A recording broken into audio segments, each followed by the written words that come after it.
The first phase of lockdown saw great demand for biscuits, bread, bakery item, all these packed food items. Food industry was at a peak. And then during the second phase, when people realized immunity is the most important thing, a lot of people started getting conscious and realized, we have to have iron, vitamin C, zinc, vitamin D, all these things in our diet, which will help us stay strong.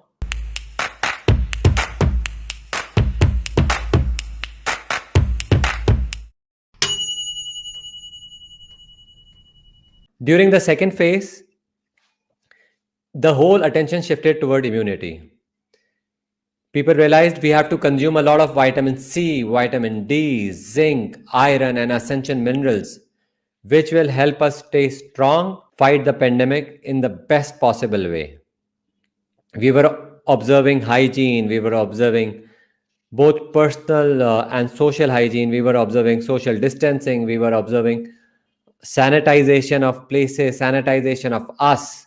But there is a lot that changed, not only outside, but the way we consume our food. The food industry will see a 2021 as a fresh year, and there will be many changes which possibly won't have happened so soon without this pandemic coming in. So the first thing that food industry is going to see is fortification of food. A lot of people don't know what fortification is. Fortification is probably, in the simplest way, if I had to explain, is adding vitamin minerals in the food so that we can easily consume it. You don't have to take a Zincovit or a Limcy or any of these medicines, but in a way that when you're eating food, you're already consuming this. Packaged food industry especially will start adding these products, and actually they've already started adding. So if you look at your essential cookies or oil and milk, all these are fortified. Milk is fortified with vitamin A and D, so is oil fortified with A and D.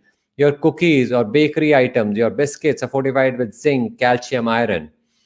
And a lot of staples like wheat flour is now fortified. If you look at rice flour has started getting fortification. So since there is general awareness, even the child in the house knows what zinc and vitamin C and iron means to them. All these things are already being added by the food industry. They're basically dancing on the chance that they got. They're able to increase their prices, also give consumer a lot more value in their food. So these industries are consciously putting these in a big form and trying to say that, if you consume this food, you will get a higher immunity. In turn, you will be much more stronger to have great resistance to any disease.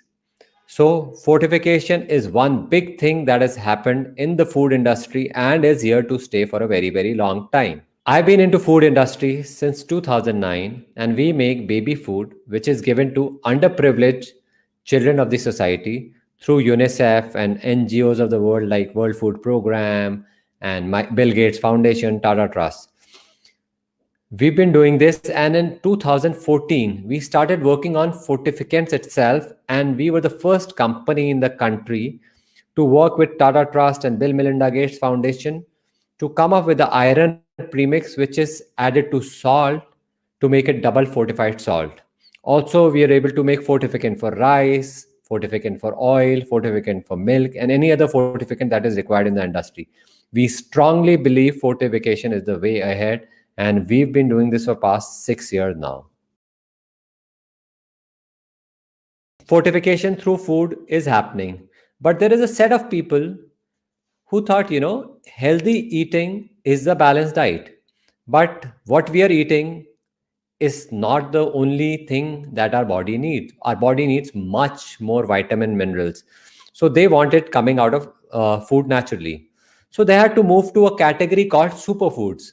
Now, people initially thought all these moringas, ashwagandha were superfoods, but they've been into our society forever.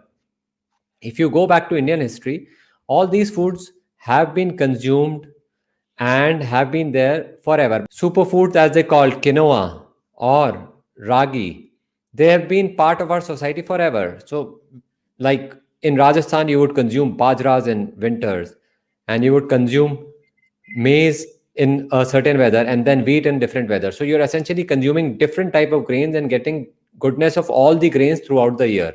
So it's a great shift for people to move from one staple diet to another, because they get goodness of all the food. So essentially all the other grains, or in fact all the different grains, are have different minerals added to it.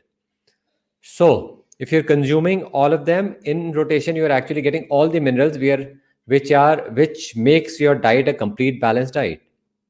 Also, it gives us strong immunity. So people have been talking about golden milk.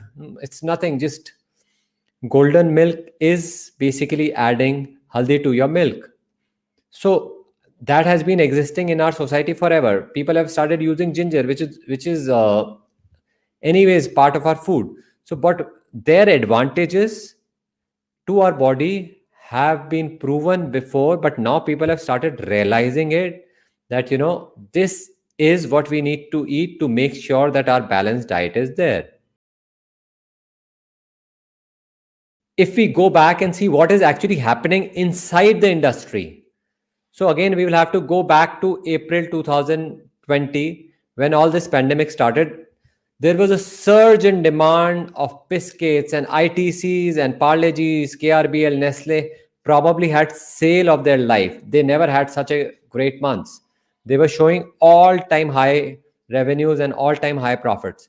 So all these companies realized they had huge orders and they could not meet the demand. Essentially because people were not going out, only change in their diet was buying bakery item and all these items off the shelf from the grocery store. So in production, they realized that it is very, very important to have a very automated line. When you have an automated line, food industry is basically half semi-automatic, if you had to say. There is a lot of labor involvement and there is a automation also. But they realized people with more automation were able to do more production. And simply why? Because labor migration were there, labor issues were there in the country. So with more automation, you could do more production and you could get better results.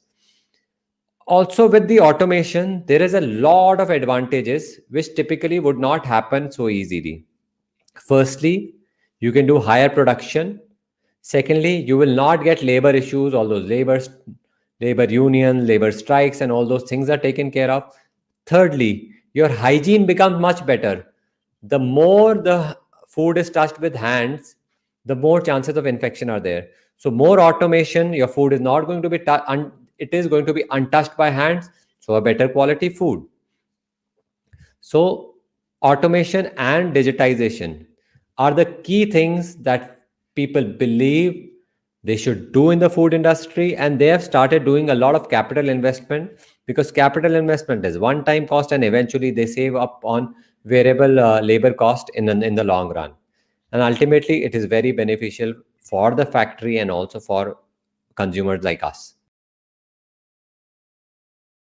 With the rising demand of different superfoods, fortified foods, the whole way we've been consuming food is going to change. And especially with this deep internet penetration in our country, all the e-commerce portals are happy to provide all these things at your doorstep. So you don't actually have to go to your regular kirana wala and ask him and if he would have it or would not have it. All these food tech startups, in fact, it's the best time for the food tech startups, should ensure that a basic healthy diet reaches the home at the convenience of the consumer, and it has a huge potential to go up. This is basically because now you've got internet, you've got social media, you've got all the facilities, you've got logistics chain sorted. So an Amazon is there to ensure that your delivery happens, and Jio is there to ensure that internet penetration happens across the country. So you've got everything set up. All you have to come up with the product. And in fact, even if you have a few products, there are startups which are happy to take your product and put it in their basket. So it's the best time, for the health tech startups